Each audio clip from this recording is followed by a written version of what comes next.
Hey, good afternoon, everyone. So, just recently, we had this earthquake in the Philippines, which is of intensity 3 or magnitude 5.5.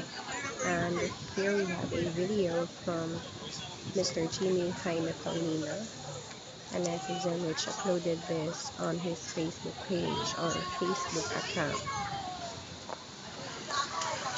So, here we would see on the video him asking the two Nagbalita kayo? Anong students. balita? Ulumindol po kanina, pinalabas kami. O tapos? Ano? Ayun, umuwi na. Umuwi na.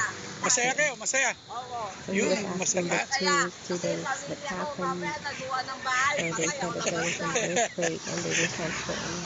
And they were asked if they were happy, and they gladly said yes.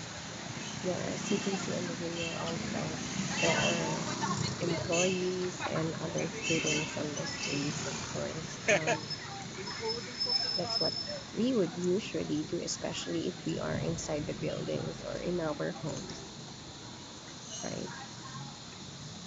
So that's it. That is all for today.